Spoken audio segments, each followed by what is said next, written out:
Bien, estamos listos ya, hermanos, para arrancar un servicio más aquí de su iglesia Efesios 4:23 en Cartago. Cartago queda en Costa Rica para las personas que nos ven en otros países. Cartago queda como unos 23, 24, 25 kilómetros de San José, que es la capital más o menos, ¿no? Así es que los saludamos desde este remanente que está acá ya próximos a cumplir 7 años. Ahora el mediados de marzo de este 2021 la iglesia en Cartago cumple 7 años ya. 7 es el número del Señor, amén.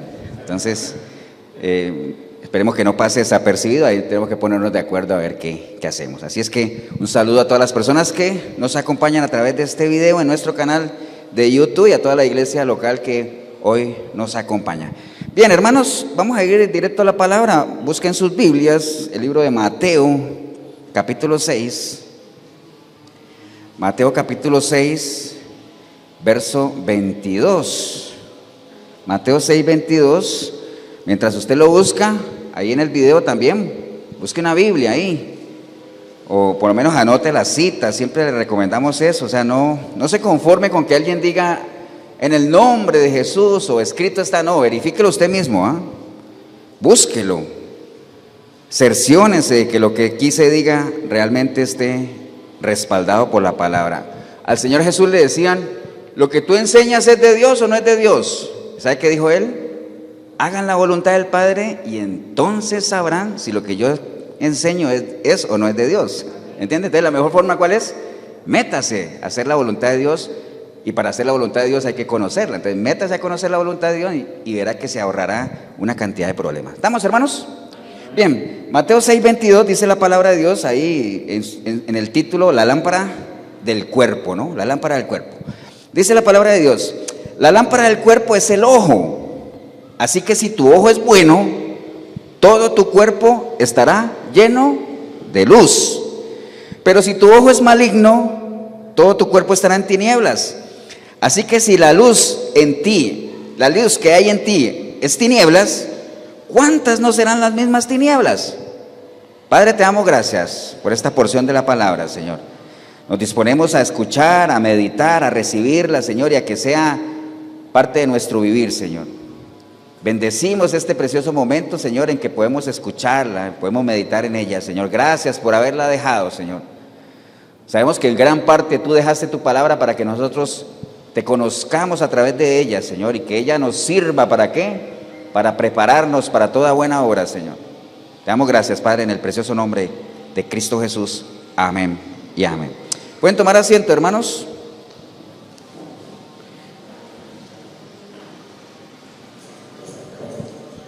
Bien, acabamos de leer un versículo o una porción de la palabra que hace parte del sermón del monte, ¿cierto? Ya hemos visto en varios domingos que, digamos, tenemos una sana intención de que nosotros reforcemos, digamos, lo que es el conocimiento de la persona de Jesús, de lo que Él enseñó, de lo que Él nos dejó escrito a través de sus mensajes, para que nosotros, y el sermón del monte es una extraordinaria enseñanza donde nos relata, digamos, lo que es la naturaleza del cristiano, cómo el cristiano debe vivir, cómo debe comportarse. Y esto que acabamos de leer es parte de, ¿no? A veces uno lo lee y uno diría, mira, el Señor traía una línea de enseñanza diciendo cómo es el cristiano con las bienaventuranzas, que el cristiano es la luz del mundo, que es la sal de la tierra, habló de la oración, del ayuno, del adulterio, habló de tantas cosas y después sale con esto, pareciera como que se salió del tema, ¿no?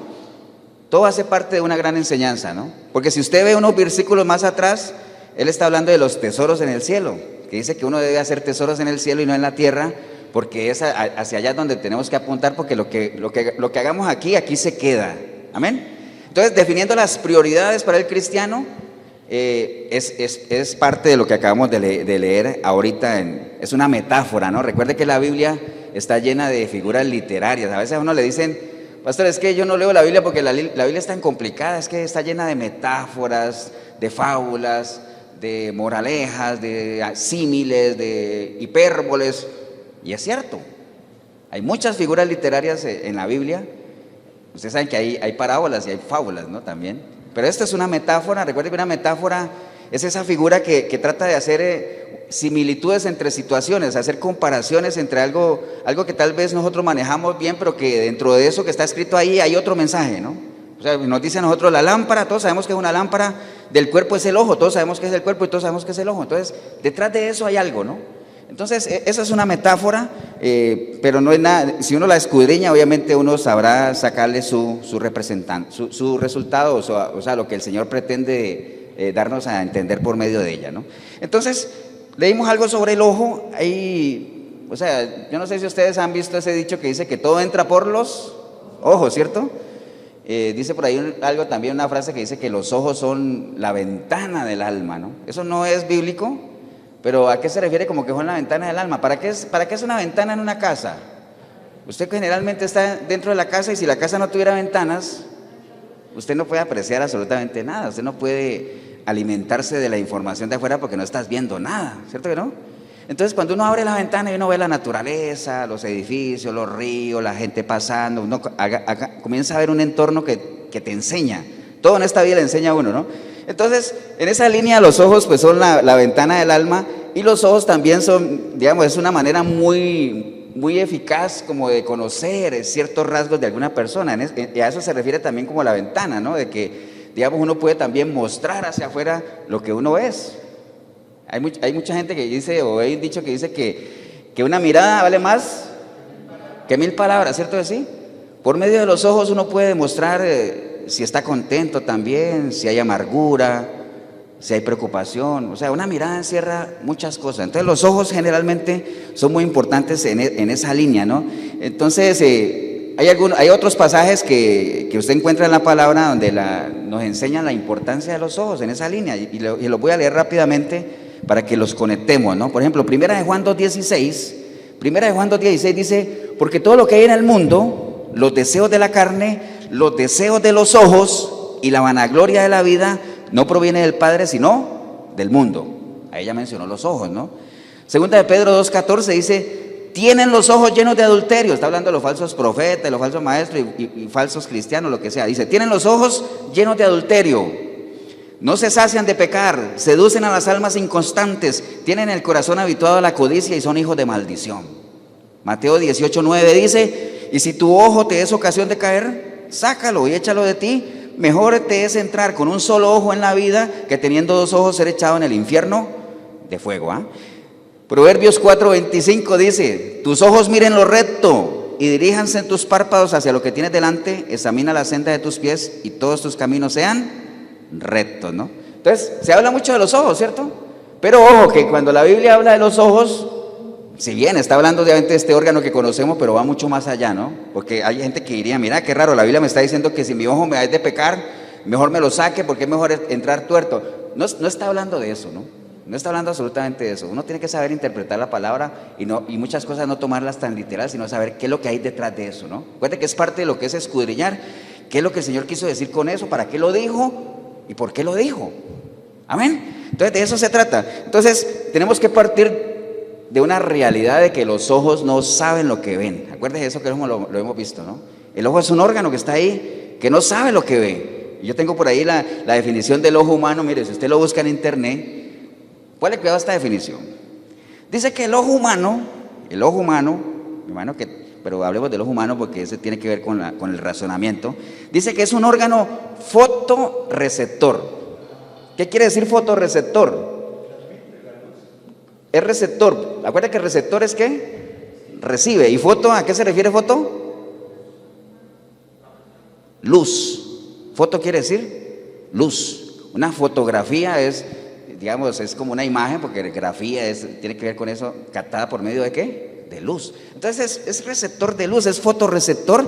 Dice, cuya función ya implícita consiste en recibir los rayos luminosos procedentes de los objetos presentes en el mundo exterior y transformarlos en impulsos eléctricos que son conducidos al centro nervioso de la visión, que está en la parte posterior ¿de dónde? Del cerebro. Entonces, ¿cuál es la función del ojo? La función del ojo como órgano fotorreceptor es captar una imagen, ¿cierto? Captar una imagen y mandarla ¿a dónde? Al cerebro. Entonces, el ojo no sabe lo que ve. El ojo ve y capta cosas. Y alguna vez les puse el ejemplo del parlante, ¿se acuerdan? Que yo veo ese parlante y el ojo no sabe es simplemente un órgano que capta esa imagen, la manda al cerebro, y por la información que yo tengo en mi cerebro, yo sé que eso es un parlante. ¿Y para qué sirve? ¿Cierto que sí? Y cómo usarlo, y que si no lo conecto no suena. Todo eso lo sé, ¿no? Entonces, el ojo no sabe lo que ve.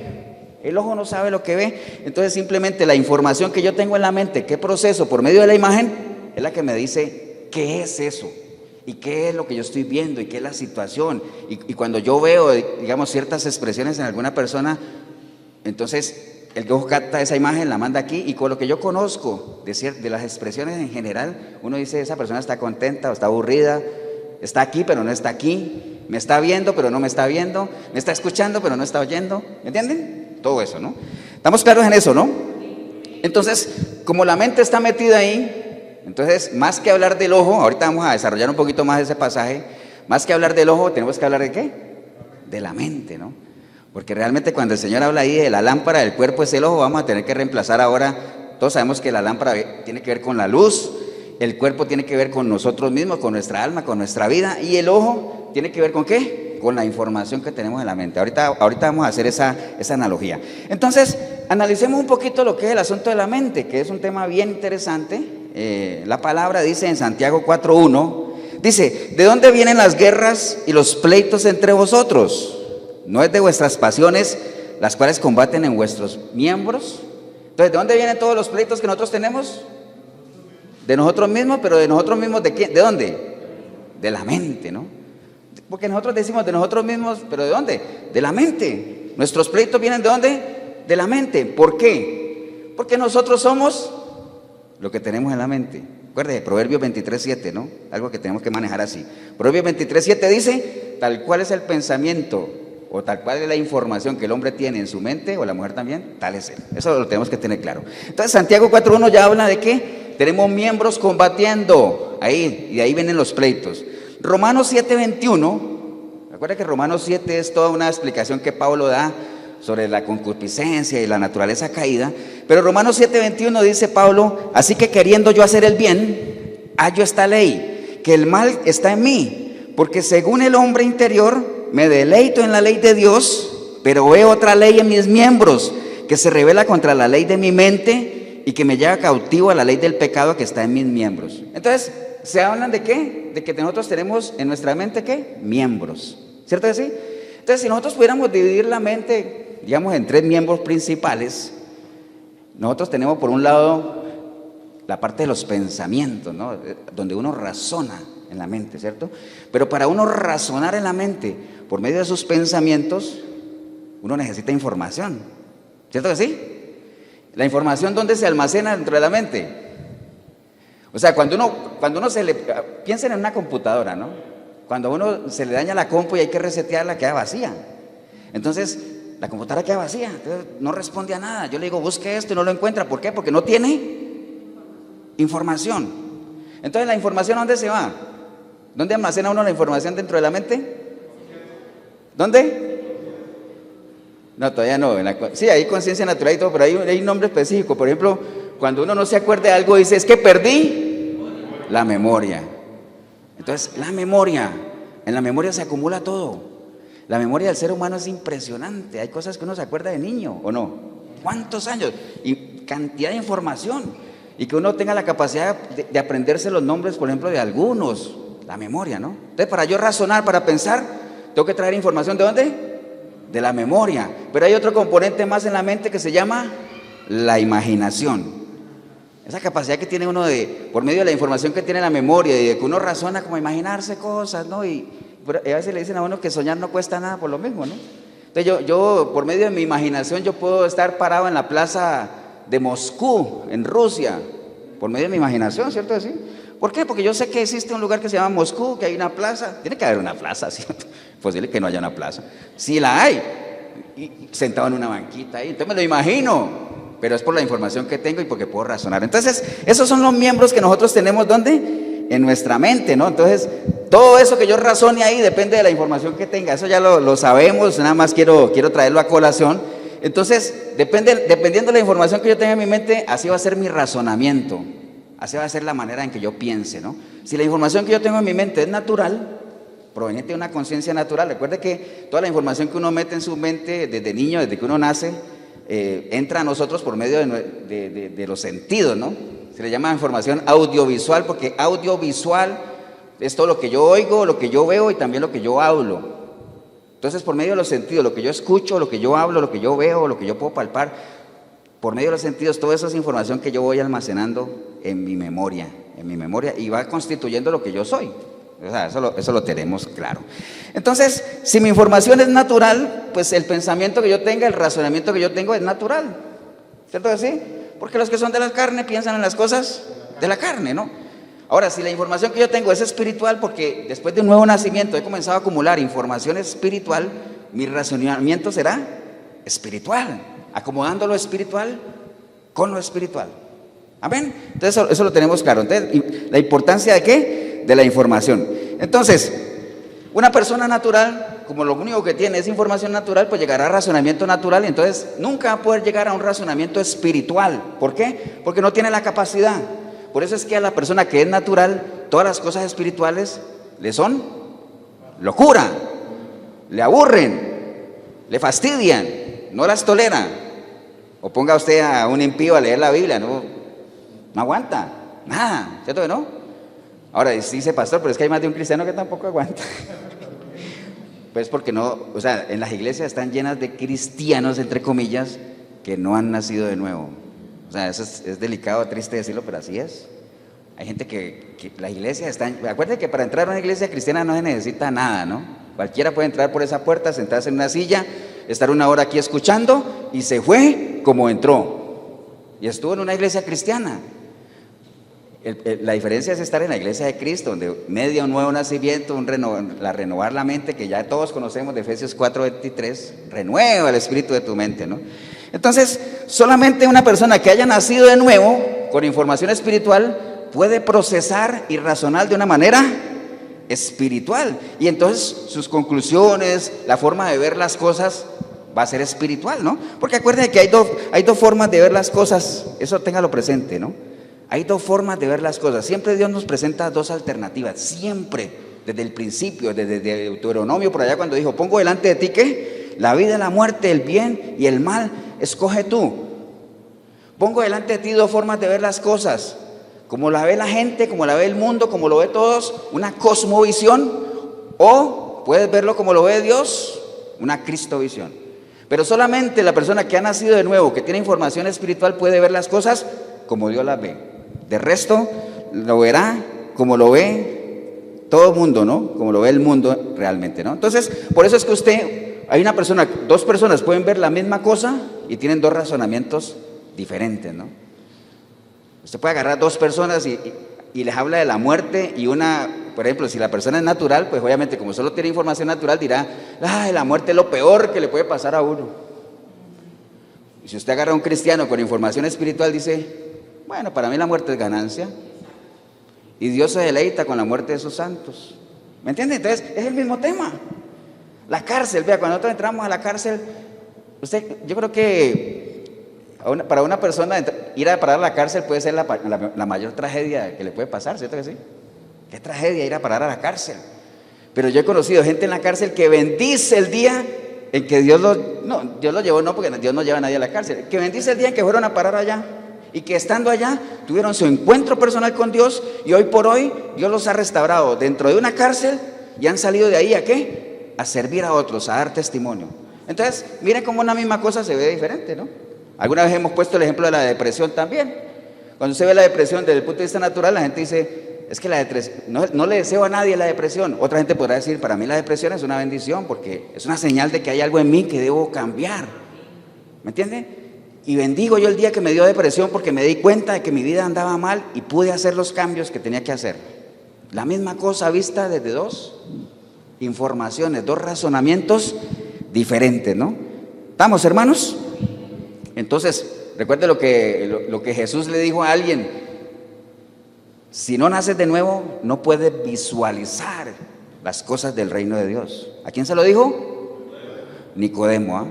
Si no naces de nuevo, o sea, es la única forma. Y Nicodemo le decía, ¿pero cómo? Y yo voy a nacer de nuevo, voy a volver a la panza de mi mamita. Le dijo, pero tú siendo maestro y no sabes eso. Imagínese usted, eso es como que uno venga aquí y le digan, Pero si yo soy el pastor, y diga, pero tú siendo el pastor no sabes eso, ¿me entiendes? Algo así. Pero es que todos estamos, nadie está, no sabemos todo, todos estamos, digamos, dispuestos a aprender y hay cosas, y imagine, y una enseñanza directamente del Señor, pues tremendo, ¿no? Entonces, recuerde que nosotros nacemos obviamente con la memoria en blanco, ya les dije ahorita, a medida que vamos creciendo, vamos acumulando información y eso va formando en nosotros nuestra conciencia. Si es natural, pues conciencia natural, y si es espiritual, pues conciencia espiritual. La información natural te permitirá razonar, pensar y decidir de una manera natural. La información espiritual te permitirá razonar, pensar y decidir de una manera espiritual. Lo ideal es que usted maneje todo desde el punto de vista espiritual, porque lo espiritual sostiene lo natural. Eso lo tenemos que tener bien clarito, ¿no? Entonces, en la vida hay tres pilares. Generalmente cuando uno nace hay tres pilares sobre los que se mueve la existencia de uno y que uno comienza a aprenderlos de una manera natural, ¿no? Porque uno arranca ahí. Ahora le voy a decir dónde arrancó el problema. Pero esos tres pilares, ¿cuáles son? El primero es la familia.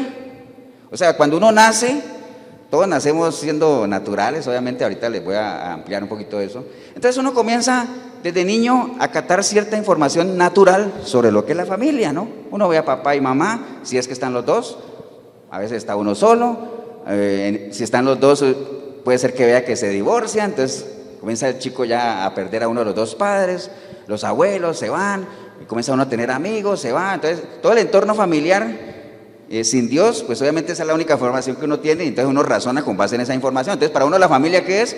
Es eso, ¿no? Hoy en día hay 16 tipos de familia, como les dije ahorita, porque es la información que uno recibe desde el punto de vista natural, pero ese es el concepto natural de lo que es familia, ¿no? Lo segundo, el Dios, pero Dios con minúscula, porque uno comienza en medio de su religiosidad, ¿a qué? A conocer a un Dios que te vende la religión, ¿no? Al Cristo crucificado, el que está ahí en una estatua básicamente, al Dios que hay que sacarlo cada Semana Santa que camine porque Él no camina, ¿me entiende? Entonces ese es el Dios que uno conoce. Es el mismo Dios, el que Pablo dijo, al Cristo que yo conocí en la carne, deséchenlo porque ese no sirve, ¿no? La única manera de conocer al verdadero Dios, al Dios vivo, ¿cuál es? Por medio de un nuevo nacimiento y por medio de información espiritual, ¿no? Y lo tercero, el tercer pilar tiene que ver con la sexualidad. Todo lo que es la sexualidad, desde que uno nace, desde niño, va creciendo, la sexualidad está ligada a uno. Va creciendo, uno se va desarrollando, la forma en que se relacionan hombres y mujeres, etcétera, lo que uno va aprendiendo en lo natural. Entonces, ya uno asocia lo que les decía la vez pasada que hablamos del amor. Asocia uno el amor ¿con qué? Con sexo. ¿Por qué? Porque eso es lo único que aprendió uno desde el punto de vista natural. ¿Me entiende? Pero ahí es donde uno empieza. ¿Se acuerdan cuando les dije que en el reino que no es de Dios, el primer amor que uno encuentra es o el eros o el fileo, pero nunca el ágape de Dios? Ese es el último, si es que uno se arrepiente, ¿no? Pero bueno, toda esa información que les digo que uno almacena en su mente, le permite a uno ser lo que uno es. Eso lo tenemos claro, ¿no? Y la información que usted tiene en su mente le permite también, ¿qué? Imaginarse cosas, ¿no? Entonces yo no podría hablarles a ustedes del reino de Dios si ustedes no tuvieran información del reino de Dios. Probablemente si les hablo de santidad y ustedes no conocen el concepto de santidad, pues no van a entender nada, no se van a poder imaginar nada. Por eso Dios, sabiendo eso, muchas veces nos presenta cosas de su reino, por ejemplo, naturales. Por ejemplo, cuando uno le dicen que la Nueva Jerusalén, que va a ser una ciudad con calles de oro, entonces usted se puede imaginar eso, porque todos sabemos que es una calle. Y todos sabemos que es el oro, ¿cierto? Entonces, imaginemos una calle de oro. ¡Wow! Es algo impactante, ¿cierto que sí? Pero es como para que nos alcancemos a imaginar, nada más. No es que va a ser así. Para que imaginemos con esta mente finita lo majestuoso que eso puede llegar a ser, ¿no? Entonces, es muy importante la información. Por ejemplo, vamos a hacer un ejemplo de imaginación. Le voy a decir que se imaginen algo y después me dicen que se imaginaron, ¿no? Imaginen ustedes a una persona buscando camello. Imagínensela. 10 segundos. 5, 9, 6, 1, 0. ¿Se la imaginaron? ¿Se la pudieron imaginar? ¿Qué te imaginaste tú, Marilitos?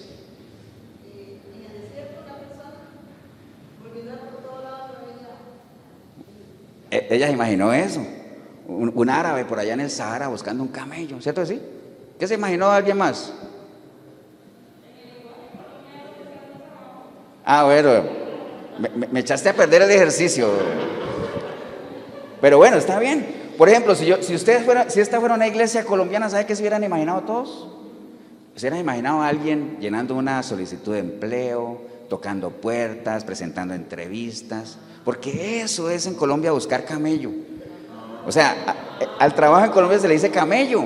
Entonces, ven, pero como estamos aquí, entonces la única información que tenemos, por ejemplo, Marielito dice, no, la información que yo tengo de camello es el que anda en el desierto y el árabe, ¿me entiendes? Entonces, dependiendo de la información que cada uno tenga, se imagina. Por eso tenemos que tener información del reino de Dios. ¿Para qué? Para que podamos imaginarnos las cosas del reino de Dios. A mí me pasó, le contaba a Marquitos, igual que ahora que hablamos del camello, cuando yo leía eso de que el camello por el ojo de la aguja, ¿se acuerda? Yo digo, jamás un camello va a pasar por el ojo de una aguja. Entonces, la conclusión mía, ¿cuál es? Los ricos no entran al cielo. Wow, esa fue la conclusión. ¿Cierto que sí? Porque esa era la información que yo tenía. Ya después, cuando ya va teniendo una información, uno se da cuenta, no, la aguja no es esa, es una puerta pequeñita y el camello, entonces hay que empujarlo, pero él pasa, con dificultad, pero pasa. Entonces ya mi conclusión, mi razonamiento cambió. Dije, bueno, el camello pasó con problemas, pero pasó. Entonces, ¿qué quiere decir eso? Que va a ser difícil que los ricos entren al reino de los cielos, porque en la medida en que ellos estén apegados a sus riquezas va a ser difícil, pero no imposible. Puede ser, en la medida en que se despojen de ese tesoro que tengan en su corazón. Amén. Entonces, si ven, los razonamientos cambian dependiendo de la información que uno tenga en su mente. Entonces, ya saben que buscar camello en Colombia al trabajo se le dice camello, ¿no? Vieras, me conseguí un camello, bueno, pagan bien. Entonces, para que ustedes sepan. Pero bueno, entonces, ¿de dónde proviene nuestra identidad, no? Porque es parte de eso. O sea, la información que nosotros tenemos en nuestra mente es lo que somos. Es parte de nuestra identidad, o forma nuestra identidad, lo que somos. Entonces, ¿dónde empezó todo? Bueno, allá en Génesis, rápidamente, para que no se nos vaya el tiempo, dice que en Génesis 1:26, por allá, léase por allá el capítulo 1 de Génesis, cuáles son los conceptos básicos o unas pinceladas de dónde viene nuestra identidad o lo que nosotros somos. Dice que Dios nos creó a nosotros, ¿a qué? A su imagen, ¿cierto? Dice, hagamos al hombre a nuestra imagen. ¿A nuestra imagen en qué línea? En lo moral, ¿no? En lo moral, la moral de Dios. Recuerde que la moral tiene que ver con la forma en la que uno ve las cosas, ¿no? Adán y Eva fueron creados a imagen de Dios, o sea, con la moral de Dios. Entonces, al principio ellos veían todo como lo veía Dios, ¿cierto? Por eso cuando ellos pecaron, se escondieron y se asustaron. Entonces ahí mismo Dios les preguntó y les dijo, ¿pero a ustedes quién les dijo que eso era malo? ¿De dónde aprendieron eso? Entonces, ¿me entienden? Porque ya dejaron de ver las cosas como Dios las veía, porque ya hayan desobedecido. Entonces, la forma de ver las cosas, Dios nos creó a su imagen en lo moral. Recuerde que nosotros somos seres tripartitos, nosotros tenemos un cuerpo, ¿cierto? Tenemos un espíritu y somos un alma. Somos un alma porque el alma es la esencia de lo que nosotros somos. En el alma de nosotros está toda la capacidad que tenemos de razonar, de pensar, de nuestra personalidad, la inteligencia que hemos desarrollado, el que nos relacionemos entre unos a otros, que veamos, que aprendamos, todo eso hace parte de nuestra alma. Entonces, en esa línea de que somos un alma, Dios nos ha creado a su imagen en lo moral, de que nosotros podamos ver las cosas como Él las ve. Amén. También dice que nosotros fuimos creados a su semejanza. ¿En qué línea? En lo espiritual. Hay cosas espirituales que nosotros tenemos, somos seres espirituales, por eso es que el hombre tiene esa necesidad de adorar. Ahorita estamos cantando una canción de adoraré y adoraré. El hombre en general tiene esa necesidad de adorar, ¿por qué? Porque somos seres espirituales. Ahora, lo que marca la diferencia es a quién adoramos. ¿Adoramos a quién? ¿Con base en qué? En la información que tengamos. O sea, por eso es que por allá por la India adoran a las vacas, porque esa es la información que ellos tienen. ¿Me entienden? Entonces, a su semejanza en lo espiritual. El Señor nos creó con un propósito. ¿Sabe cuál fue? De que señoreemos la tierra. Señorear la tierra. ¿Qué significa señorear? Tener absoluta autoridad y control sobre algo. Y también nos creó para que nosotros llenáramos la tierra y la sojuzgáramos. Es decir, que nos reproduciéramos. O sea, ese era un destino, llenar la tierra con personas semejantes a nosotros. Entonces, hasta ahí va todo bien, ¿cierto que sí? Creados a imagen y semejanza de Dios, ¿para qué? Para sojuzgar la tierra y para que nos fructificáramos. Hasta ahí va todo bien. Dice la palabra en Romanos 5:19 que por la desobediencia de un hombre, los muchos fueron constituidos pecadores. Entonces se cortó lo bien que todo estaba. El plan de Dios era perfecto, pero se cortó por la desobediencia de un hombre. ¿Ven? Y dice en Génesis 5:3, dice, y vivió Adán 130 años y engendró un hijo a su semejanza, ya no a la semejanza de Dios, sino a la semejanza de ¿quién? De Adán, conforme a su imagen, y llamó a su nombre Set. Entonces, de ahí en adelante, como dice, de ahí en adelante se parrandeó todo, ¿eh? Ya nosotros no somos creados a imagen y semejanza de Dios, sino a imagen y semejanza de nuestros padres, ¿no? Es un linaje. A imagen y semejanza de Adán. Una naturaleza adánica, una naturaleza caída, una naturaleza natural. Amén. Entonces ahí se partió todo. Entonces desde ahí en adelante, pues, obviamente el hombre ha estado divagando y divagando con esa pregunta existencial o ese dilema existencial de quién soy, ¿no? ¿Qué somos? Bíblicamente ya lo sabemos, ¿cierto? Bíblicamente ya sabemos quiénes somos. ¿Quiénes somos? Proverbios 23:7, acuerde. ¿Quiénes somos bíblicamente? Lo que tenemos en nuestra mente, ¿no? Usted es lo que tiene en su mente. Eso lo tiene que tener claro, eso lo tiene que tener ya anclado ahí, ¿no? Entonces, a raíz de esa separación que tuvimos con Dios, pues se genera en nosotros una crisis de identidad. Nosotros estamos viviendo una crisis de identidad tremenda. No estoy hablando de fuera del reino de Dios, porque obviamente las personas naturales piensan y razonan de una manera natural. Pero dentro del reino de Dios hay una crisis de identidad también, tremenda. Porque mire lo que es una crisis. ¿Sabe lo que es una crisis? Ahora que están tan de moda las crisis. Dice que una crisis es un cambio brusco o una modificación importante en el desarrollo de algún suceso. Y esta puede ser tanto física como espiritual. Obviamente la que estamos hablando es una espiritual. Las crisis también son situaciones complicadas o de escasez. Pueden afectar a personas o a empresas. Entonces, por eso usted oye hablar, estamos en una crisis económica. Hay una crisis diplomática cuando se corta el flujo de relaciones entre dos países, entonces es una crisis diplomática. Hay una crisis familiar, cuando los padres comienzan a pelear con los hijos, los esposos y todo, entonces hay una crisis, o sea, se cortó la armonía, ¿cierto que sí? Entonces, dentro de eso nosotros estamos viviendo una crisis que se llama una crisis existencial, porque el ser humano no sabe quién es. Entonces, como el ser humano no sabe quién es, no sabe de dónde viene. Y si no sabe de dónde viene, no sabe para dónde va. ¿Cierto o no? Entonces, esa crisis solamente se puede solucionar por medio de ¿qué? De un nuevo nacimiento y que la gente comience a renovar lo que es, comience a saber realmente cuál es su origen, cuál es su propósito de vida, cuál es su destino final. Pero esa respuesta solamente te las va a dar la palabra de Dios. Amén, que es la fuente de vida. No hay otra. Ahora, como estamos en una crisis de identidad, ¿qué es la identidad? Todos conocemos la identidad, ¿no? O sea, mire que en el diccionario la identidad dice que es el carácter particular o la personalidad de un individuo. También dice que es el conjunto de rasgos propios de un individuo o de una colectividad que lo caracterizan frente a los demás. Esa es la identidad. Todos los pueblos tienen una identidad que los caracteriza. Yo leía hace tiempo que, por ejemplo, en Cuba como hay un gobierno dictadura, ellos prohibieron el reggaetón. ¿Sabe por qué? Porque eso ponía en riesgo la identidad musical de la isla. Wow. ¿Me entiendes? Porque todos tenemos una identidad. Aquí tenemos nuestra propia identidad. El tico tiene una identidad definida comparada con el resto de los países, etcétera, ¿no? Entonces, es clave que nosotros tengamos identidad porque es la única que nos permite saber quiénes somos y a dónde vamos, ¿no? ¿Ustedes han visto esas películas donde los protagonistas pierden la identidad? Cuando les digo pierden la identidad, no es que se les perdió la cédula, ¿no? No, estoy hablando de que pierden su memoria porque, acuérdense, la identidad está aquí, ¿no? A mí me gusta mucho una saga que se llama la de Jason Bourne. ¿La han visto? ¿Nadie ha visto Jason Bourne? Sí, que es un espía ahí, que es asesino y como le pegan un tiro, entonces pierde la memoria, entonces él anda por arriba y para abajo, es que no sé quién soy, que necesito que me digan quién soy. Obviamente, en medio de esa cosa anda matando a todo el mundo, pero eso nada cristiano, por cierto, pero es otro tema. Pero es buena, ¿no? Es buena. Entonces, la película se va en eso, ¿no? Anda buscando quién es, porque qué triste es no tener identidad, no saber quiénes somos. Es muy triste. Si en lo natural cuando a uno se le pierde la cédula, ¡guau! ¡Qué tragedia! Pero uno va y vuelve y la saca y ya. O sea, se resuelve el problema muy fácil.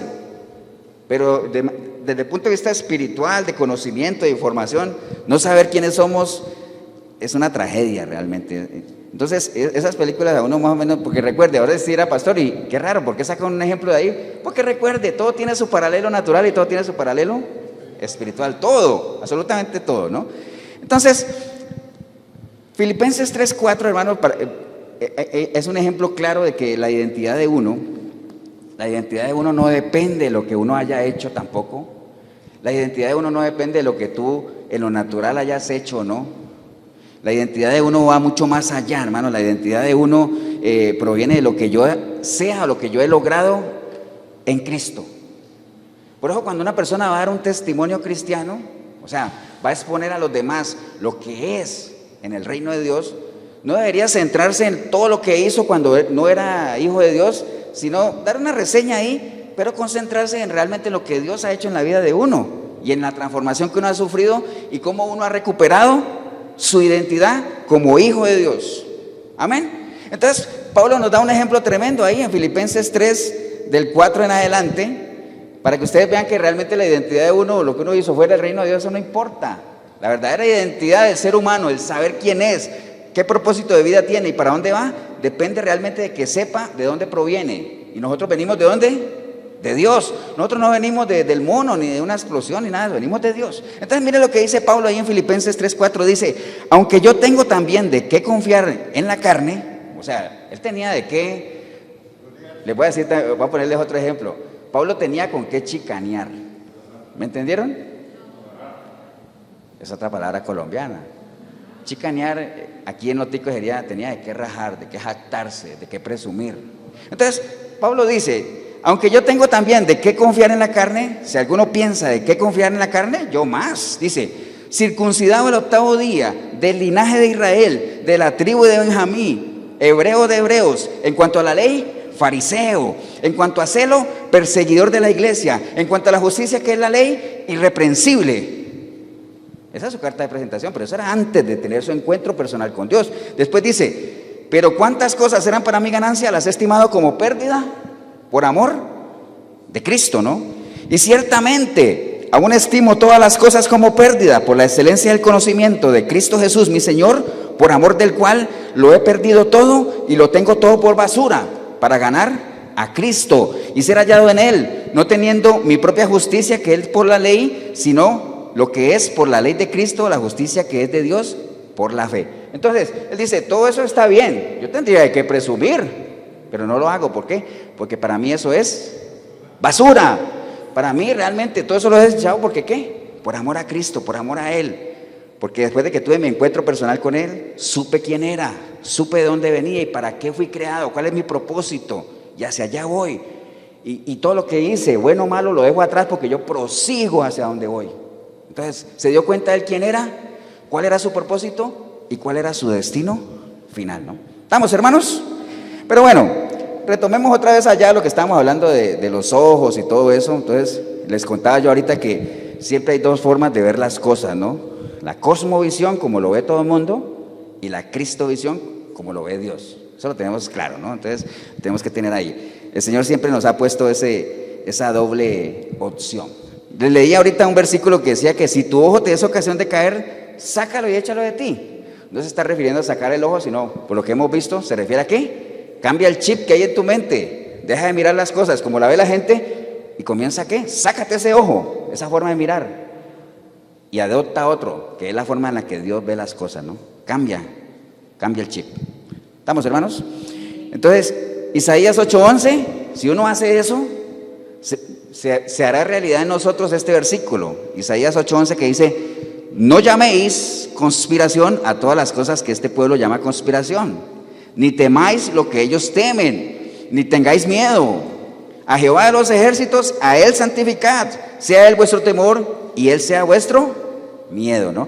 Entonces, en la medida en que uno ya adquiera una identidad espiritual, con información espiritual, razonando espiritualmente, uno dejará de llamarle conspiración a lo que los demás llaman conspiración, y uno dejará de tenerle miedo a lo que los demás le tienen miedo. Porque acá, cuando tenemos información natural, recuerde que hay un miedo que nos embarga a nosotros, pero es un miedo diferente al que tenemos allá, un temor diferente, ¿no? Acá son temores naturales, temor a la muerte, allá no hay ese temor. Aquí hay temor a las deudas, temor a tanta cosa, ¿no? Pero este temor que está acá es el que nos dice, ustedes no han recibido un espíritu de cobardía. Cuando pasamos a este reino de acá, en reino espiritual, hay otro temor que es el que nosotros tenemos que alimentar, que es el temor a Dios. Porque ese es el principio de la sabiduría. Amén, hermanos. Entonces, en línea a eso, pues obviamente uno tiene que saber dónde tienes puesta su mirada, ¿no? ¿Dónde tiene puesta su mirada? Cuando les digo dónde tiene puesta su mirada es en quién tenemos depositada nuestra confianza, ¿no? Porque acuérdate que el ojo no sabe lo que ve, ¿no? Entonces hay un ejemplo, hay dos ejemplos realmente en la palabra que nos pueden ayudar en eso. Ustedes se acuerdan que cuando Dios liberó al pueblo de Egipto, Él les hizo una promesa, ¿cierto así? ¿Se acuerdan? Bueno, varias, pero hay una promesa en general. Eso está en Éxodo 3:8, dice la palabra: y he descendido para liberarlos de la mano de los egipcios y sacarlos de aquella tierra. ¿A dónde? A una buena tierra, a una tierra donde fluye leche y miel, a los lugares del cananeo, del eteo, del amorreo, del fereceo, del heveo, del jebuseo, o sea, de todos los feos, ¿no? O sea, Él les dijo, los voy a llevar a una tierra, pero no les dijo, esa tierra está sola. Les dijo, los voy a llevar a una tierra, pero allá están todos esos feos, ¿ah? O sea, pero los voy a llevar y allá fluye leche y miel. Entonces, les hizo esa promesa, amén. Ya por allá en Números 13:1-2 comienza a darse cumplimiento cuando le dice a Moisés, envía hombres, ¿a qué? A que exploren esa tierra. ¿Cierto que sí? Por ahí vamos bien. Entonces, la promesa que Dios le hizo al pueblo fue para todos, para todos. Él no dijo, mire, algunos de ustedes voy a llevar a algunos de ustedes a la tierra prometida. Él no dijo eso. Él dijo, los voy a llevar, los voy a sacar de aquí, los voy a llevar a la tierra prometida. Entonces, la promesa fue para todos. Ahora, ¿todos la disfrutaron? No, ¿por qué unos sí y otros no? Ahora usted dirá, pastor, pero eso fue en ese entonces. No, hoy en día pasa lo mismo. Hay gente que se pregunta, pero yo no entiendo por qué yo llevo tantos años en los caminos del Señor y yo no he podido disfrutar de las promesas del Señor. No veo su mano, mientras que yo veo otros que no llevan tanto tiempo y sí, ¿no? Me acuerdo por ahí, un hermano ahí que llevaba su tiempo solo, ¿no? Y me decía, una vez me senté a tomar un café con él porque él tenía esa inquietud. Decía, pastor, es que yo, no sé, yo veo que hay gente que no está tan entregada y se organizan, consiguen su pareja, se casan, y yo sigo ahí y digo, tranquilo, hombre, tranquilo. Bueno, hoy está felizmente casado, entonces es cuestión de no desesperarse, ¿no? Pero hay gente que realmente nunca lo ve. Entonces, vamos a ver este ejemplo rápidamente, porque ¿qué pasó ahí? ¿Por qué unos sí y por qué no? Entonces, hay dos grupos ahí, los que sí disfrutaron la promesa y los que no. Ahora, ¿qué pasó con los que no? Acuérdense que ¿cuántas personas mandaron a ver la tierra? 12 espías, ¿cierto? Esos 12 espías se dividieron en dos grupos. ¿Uno de cuántos? Uno de 10 y uno de 2, ¿cierto? Porque todos vieron lo mismo, todos fueron a ver la misma tierra. Entonces, cuando vinieron a dar su reporte, los de 10, ellos fueron y concentraron su mirada ¿en qué? En los gigantes, ¿cierto? Ellos dijeron allá, mira, sí, allá hay una buena tierra, fluye leche y miel, es una buena tierra, pero ojo, hay gigantes, y esos gigantes nos van a aplastar ¿como qué? Como langostas, como cucarachas. Entonces, ese fue el reporte que trajeron. Trajeron su visión de lo que habían ellos percibido, ¿no? Con la información que llevaban.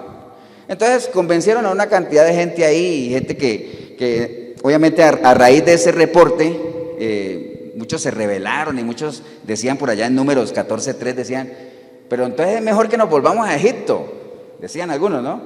¿Cuántas personas ante la primera adversidad que ven, porque la información que tienen es esa, primera adversidad dicen, ay, a mí no me pasaba esto cuando estaba fuera del reino de Dios, cuando yo era pecador no sufría tanto como ahora que soy cristiano, es que me volví cristiano y se me multiplicaron los problemas? ¿Ha escuchado eso usted? ¿O usted mismo se lo ha preguntado? Pasa, ¿no? Y no es que a uno se le hayan multiplicado los problemas, sino que nosotros ya tenemos otra información. Cuando una persona viene a los pies de Cristo y comienza a alimentar su mente con otra información, se hace realidad ese versículo que dice el Señor, que dice que yo te voy a quitar ese corazón de piedra y te voy a poner un corazón de carne. O sea, vas a ser sensible a las cosas que te rodean, vas a valorar cosas que antes no valorabas. ¿Entiende? Entonces, a raíz de ese reporte que trajeron estos 10, pues dijeron, no, que vamos a pelear ahí, allá hay gigantes, mejor vámonos para Egipto. ¿Qué querían? Las bendiciones de Dios hay que pelearlas, amén. Todas las bendiciones de Dios por lo general siempre van a tener gigantes ahí alrededor donde hay que... ¿Acuerdan de Zaqueo? Zaqueo quería ver al Señor, era chiquitillo, había mucha gente. Él hubiera podido decir, mucha gente, otro día. Pero no, hizo su esfuerzo, se subió a un árbol. ¿Cómo se llama el árbol? ¿Sicomodoro? Ahora usted, ¿sicomoro? ¿Cómo? Sicómoro. Bueno, está bien, una tilde. Sicómoro. Entonces, se subió ahí, ¿no? hizo su esfuerzo, porque las bendiciones de Dios hay que pelearlas. ¿Se acuerdan de la mujer del flujo de sangre? Que fue a buscar al Señor y había esa multitud también. También estaba cansada, enferma, desgastada. Dijo, mucha gente también, no lo voy a lograr. Al final se abrió campo y dijo, aunque sea el borde del manto le toco. ¡Pah! ¿Cierto que sí? Hizo su esfuerzo. ¿Se acuerdan de los amigos que llevaron al paralítico al Señor y que la casa de Pedro estaba llenísima y si hubieran podido ir otra vez y decir, no, ¿cómo vamos a entrar con una camilla ahí? Pues no, Señor, lo subimos por el techo. ¿Me entienden? Hay que pelear las batallas de Dios, hay que pelearlas. Las bendiciones hay que pelearlas. Entonces esta gente más bien se dejaron convencer de esa visión que tenían esos 10 espías, ¿no? Porque ellos pusieron su mirada ¿dónde? En los problemas, en los gigantes. Pero hubo otros 2 que vieron lo mismo, vieron la misma tierra, vieron la que fluye leche y miel, vieron los gigantes, pero como llevaban otra información diferente, trajeron un reporte diferente. Les dijeron, sí, allá hay gigantes, va a ser difícil, pero más grande es el que va con nosotros. Amén. Entonces, ahí es donde está la diferencia. ¿Dónde estamos poniendo nuestra mirada? ¿Dónde? ¿En la promesa de Dios o en los problemas? ¿Dónde? Hay mucha gente que sabe que hay promesas de Dios, pero le pasa lo que le pasó a Pedro. Cuando el Señor se le apareció, ¿se acuerda que lo llamó? Y Pedro comenzó a caminar en las aguas, ¿se acuerda? Y caminó, dice que él alcanzó a caminar mientras tuvo su mirada puesta ¿en quién? En Cristo, en Jesús. Caminó, pero dice la palabra, porque por aquí lo tenía, en Mateo 14:25 dice, pero al ver, ojo, ¿no? Los ojos.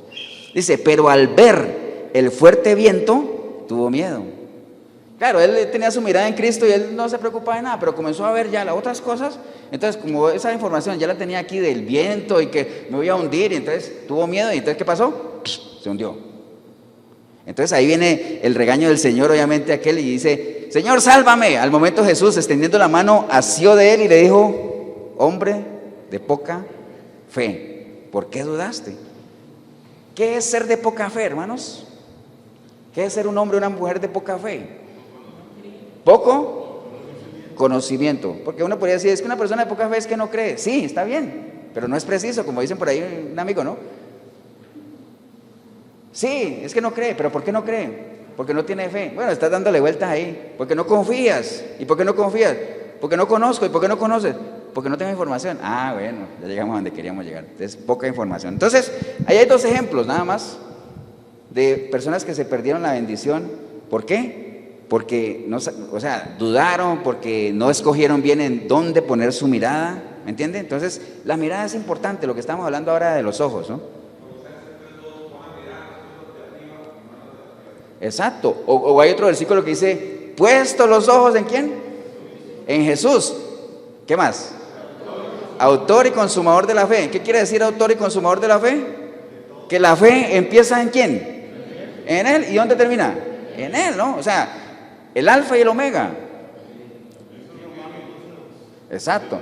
Entonces, mire el asunto cuando Él... Entonces, si nos vamos otra vez a lo que leímos ahorita, ya con todo lo que hablamos, el versículo dice, la lámpara del cuerpo es el ojo, así que si tu ojo es bueno, todo tu cuerpo estará lleno de luz. Entonces, ¿qué le parece si nosotros reemplazamos ahí, en vez de lámpara, pongamos la luz o la información, ¿cierto?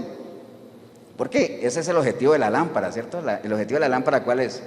Iluminar, alumbrar. Por eso dice que la palabra tiene que ser, ¿qué? Lámpara a mis pies, lumbrera en mi camino, que me alumbre. Entonces, si reemplazamos, por ejemplo, la lámpara por información y reemplazamos el cuerpo, por ejemplo, como nuestra vida, lo que somos, nuestra identidad, y reemplazamos el ojo, mejor reemplacemos como que la lámpara sea la luz de Cristo, digámoslo así, ¿no?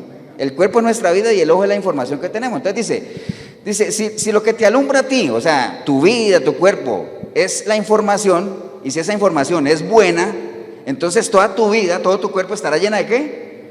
De luz, o sea, de guía, vas a estar seguro dónde vas a pisar. ¿Amén o no?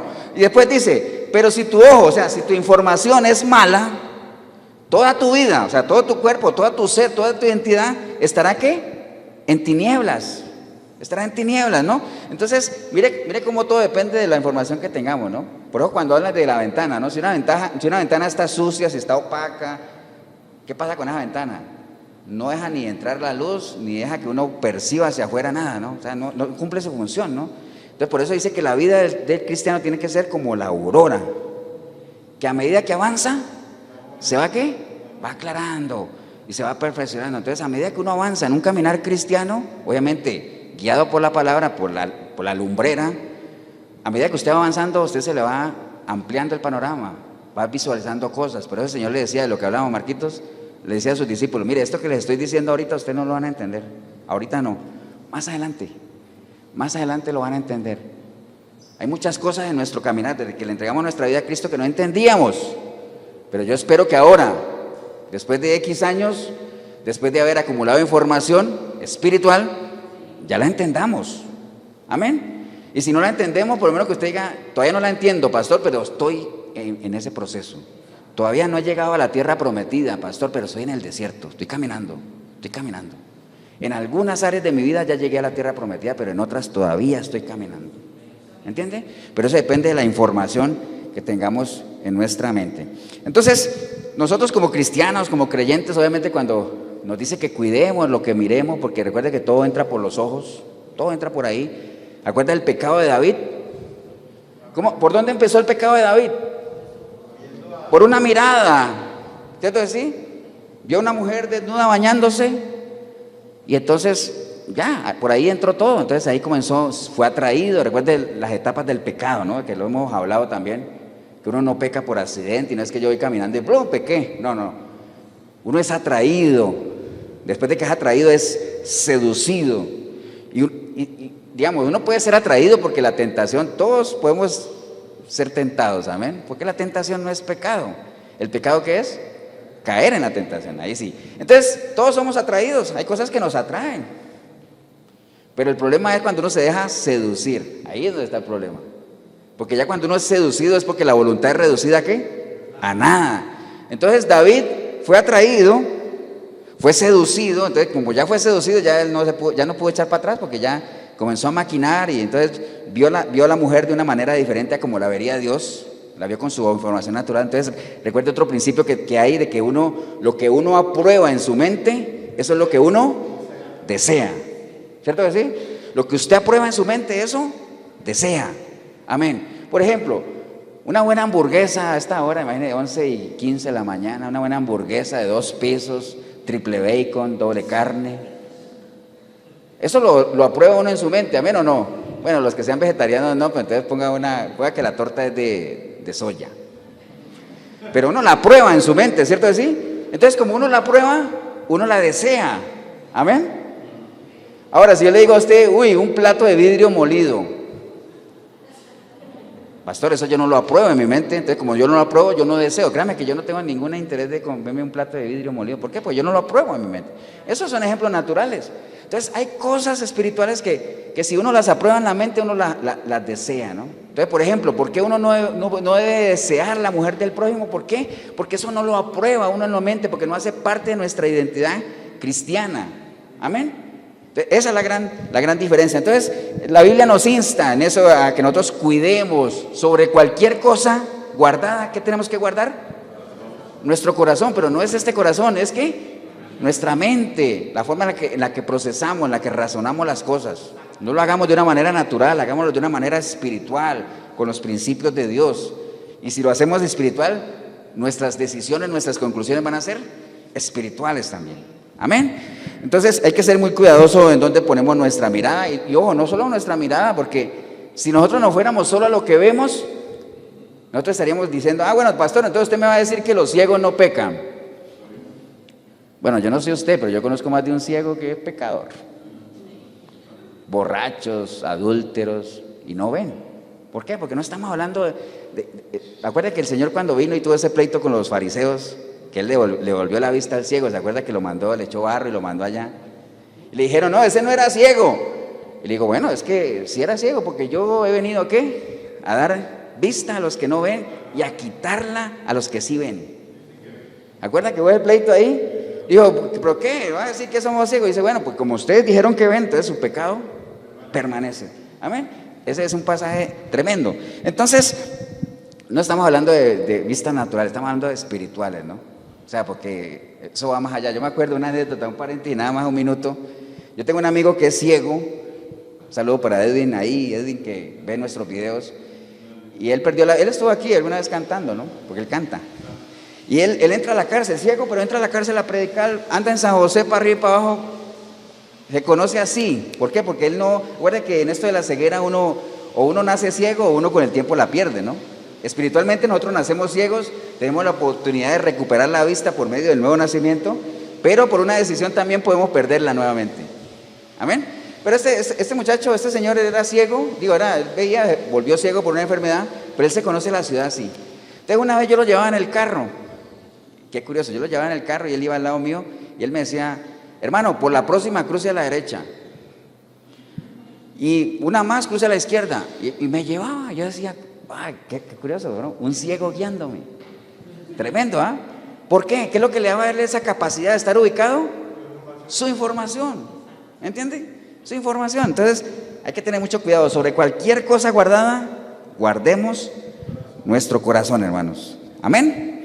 Entonces recuerden nada más eso, es un principio, lo que uno aprueba en su mente, eso desea, ¿no? Ya para cerrar nada más, lo que el Señor hablaba ahí es, cuidemos de que la información, o sea, la luz que nosotros tengamos en nuestro ojo, en nuestro cuerpo, en nuestra mente, sea buena, ¿no? ¿Para qué? Para que todo nuestro vivir, todo nuestro caminar, todo nuestro cuerpo, toda nuestra identidad cristiana sea buena. De lo contrario, va a estar en tinieblas. Y recuerde que cuando uno anda en tinieblas, no sé si le ha pasado cuando uno se levanta en la noche, cuando usted se levanta en la noche al baño oscuro, usted puede hasta cerrar los ojos, porque usted dice, después de 3 pasos, aquí está la luz, ¡plá! Voy allá, levanto el baño, vacío y me acuesto otra vez, no tuve necesidad de luz, amén, porque tengo la información. Pero cuando usted está en una casa ajena, uy, hermano, qué problema, ¿eh? Qué problema, se tropieza uno con todo y se lleva todo por delante, ¿cierto así? Entonces, qué importante es que nosotros tengamos la información adecuada. Ahora, ¿cómo podemos hacerlo? Recuerde, solamente por un medio de un nuevo nacimiento, nada más. O sea, la persona que no le ha entregado su vida a Cristo no está capacitada para procesar de una manera espiritual. No puede, no tiene la capacidad, porque recuerde que todo lo que está aquí se nos revela por medio de ¿quién? Del Espíritu de Dios. Entonces hay que recibirlo primero. Amén, hermanos. Póngase de pie, vamos a darle gracias a Dios por la oportunidad que nos ha dado.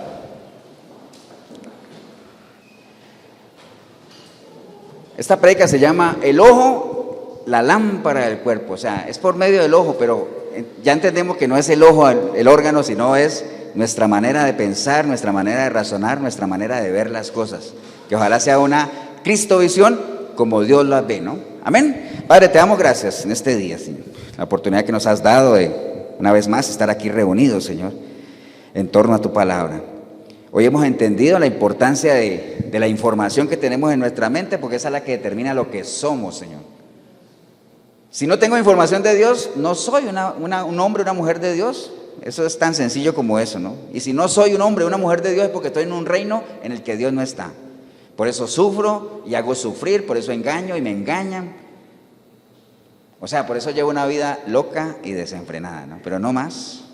Hoy en este día yo quiero clamar a ti para que tu preciosa sangre me limpie, Señor, de todo pecado. Y así como cuando un niño nace, que lo primero que le hacen a un bebé cuando está recién nacido es limpiarlo, ¿no? Lo primero que le hacen a un bebé cuando nace es limpiarlo. Una vez que lo limpian, le ponen vestiduras nuevas. Después de que le ponen vestiduras nuevas, se le pone un nombre. Y de ahí en adelante empieza todo un caminar. Entonces, hoy quiero nacer, pero espiritualmente, Señor. Quiero que tu sangre preciosa me limpie de todo pecado. Y yo sé que después de esto tú me vas a dar nuevas vestiduras, Señor. Y por medio de un proceso yo voy a poder revestirme de una nueva imagen, Señor. Te doy gracias por la bendición de haber escuchado este mensaje, Señor, y de saber que estoy viviendo en un reino equivocado, Señor, pero no más. Bendigo yo el momento que decidí venir a este lugar o ver este video, Señor, porque empecé a verlo sin ti, sin identidad de Cristo, sin identidad cristiana, totalmente extraviado, sin saber quién era, pero ahora, por medio de este paso que estoy dando, se me abre una oportunidad de, por medio de tu palabra, saber quién soy, de dónde vengo y para dónde voy, Señor. Te doy gracias en el precioso nombre de Cristo Jesús. Amén y amén. Damos un aplauso, hermanos, al Señor.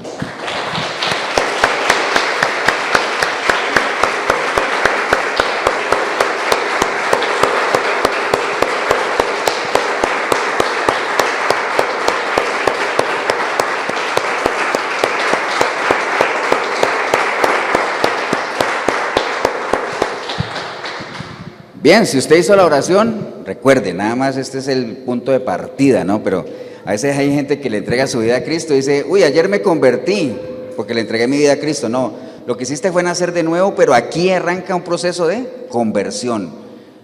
¿Que termina cuándo? Solo cuando estemos ante la presencia del Señor, pero cada vez estamos avanzando en ese proceso de convertirnos. Si en algo le podemos ayudar en ese proceso de conversión que usted ha empezado a partir de hoy, la iglesia de Efesios 4:23 aquí en Cartago, costado norte de las ruinas, centro comercial El Dorado. Nos reunimos todos los domingos, 10 de la mañana aquí. Pero ojo, 8772-5957 es el número mío, Pastor Eber Molina, para que me ponga un mensaje, me llame o me avise para yo registrarlo en la lista. Que el Señor los bendiga, un abrazo.